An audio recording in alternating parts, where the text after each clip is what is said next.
रमणीय दर्शनम मंदः श्रुचिराननं भुजं पूजितं सुरनरोत्तमैर्मुदा धर्मनंदनमहं विचिंते।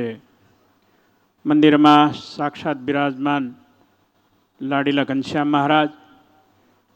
घनश्याम महाराजना 15 वर्ष पूर्व थता पंचदशाब्दी महोत्सव आयोजक प्रेरक अने साधुता मूर्ति एवं प्रभुचरण स्वामी वक्ता महोदय, अमरा प्रेरणा मूर्ति सद्गुरुवर्य परम पूज्य धर्मवल्लभ स्वामी, पूज्य मोहन स्वामी, पूज्य वड़ताल मंदिरना चेरमेन संत वल्लभ स्वामी, पूज्य भक्ति संभव स्वामी वगैरह संतो, वाला भक्तजनों, सुंदर मजाना भागवतनी कथा अँ वक्ता महोदय करी।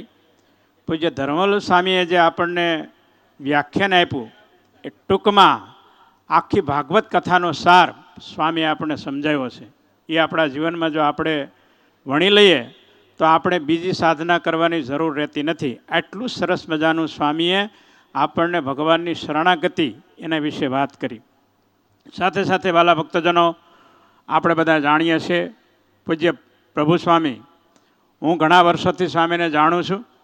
સ્વામી સાધુતાયુક્ત છે અને પ્રાતરસ્મરણીય જે સંતો કહેવાય એ બધા સંતોમાં પૂજ્ય પ્રભુ સ્વામીનું પણ સ્થાન અગ્રગણ્ય કહેવાય। એવા સવારના પરમાં સ્નાન કરતાં કરતાં કે ઉઠીને જે સંતોને યાદ કરવા જોઈએ એ યાદ કરવા જેવા સંત એટલે પૂજ્ય પ્રભુચરણ સ્વામી છે। વાલા ભક્તજનો, આવા સંત એમના વચને તમે આવી સરસ મજાની જે યજમાન પદે રહીને સેવાઓ કરી છે ત્યારે તમને મારે ખાસ કહેવું જોઈએ, આવા સંતને વચને જે સેવા કરે છે એમને ચોક્કસ સ્વામિનારાયણ ભગવાન પોતાના ધામ અને ધામનું સુખ આપશે। વાલા ભક્તજનો, આ પ્રસંગે જે ભક્તોએ જે નાની મોટી સેવાઓ કરી છે એની ઉપર ઘનશ્યામ મહારાજ સાથે સાથે સંતો એમના આશીર્વાદ અને રાજીપો વરસતો રહે। આપણા સૌના જીવનમાં મહારાજના પ્રત્યે અનન્ય શરણાગતિ સાથે ભક્તિ આપણા હૃદયમાં આવે, એટલું કહીને વિરમું છું। અસ્તુ, જય સ્વામિનારાયણ।